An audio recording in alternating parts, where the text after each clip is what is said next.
Those 20 care and maintenance crew members have been brought to the surface at Sibanye-Stillwater Mine in Randfontein. They were trapped when the mine lost power after a massive electricity pylon had fallen over in Western area, this on Gauteng's West Rand. Now, while the storm caused the collapse, the company believes vandalism and theft had weakened the structure. James Wellsted, the Executive Vice President of Investor Relations and Corporate Affairs at Sibanye-Stillwater, speaks to us now to give us this particular update on record. James, thank you so much for your time and good morning to you. How did the 20 care and maintenance workers actually get trapped to begin with? And at what time? How did you find out that something could have been faulty or wrong? So thank you and good morning to your listeners. It was an erroneous statement from Eskom, and they are actually releasing a update which will set the record straight. But effectively, they over-sensationalized the situation. Essentially, what happened was there were 6 pylons that carry the overhead power cables to our operations that had been weakened by vandalism or crime through stealing of steel struts and digging in the foundations of those pylons. And there was a heavy storm on Monday, which meant that these 6 pylons then were blown over.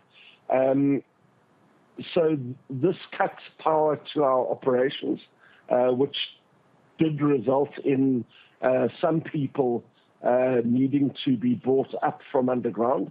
But we do have emergency power available at all of our operations. So we've got generators at most of our operations, just obviously as a security measure and a safety measure to get people up.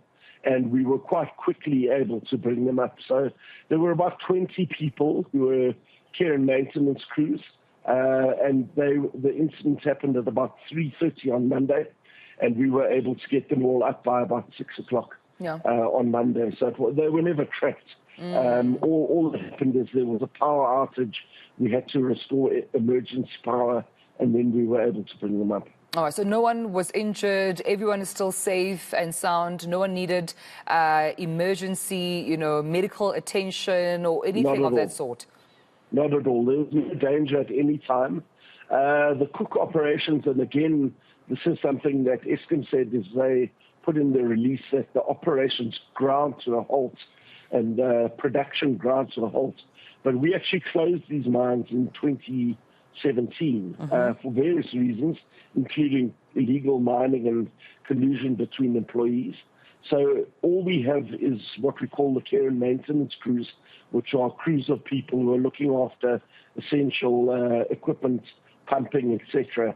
But there's zero mining going on at those operations. All right. And James, just for clarity's sake as well, the power utilities technicians, Eskom technicians, are they still on site working on those damaged pylons? I believe they will restore power to the site now. Okay. Essentially we managed to just get our emergency power going to get our people to the surface, and now their responsibility will be to restore power to the site. All right. Well, we appreciate this update and very thankful that everyone is safe and sound. James Wellsted, Sibanye-Stillwater spokesperson, thank you so much for bringing us this statement and give us some clarity on a previously released statement by Eskom, which James mentioned that it was erroneous. There were a lot of errors within that statement, clarifying that the 20 caregivers and rather care and maintenance crew members are safe and sound, and of course no one is harmed.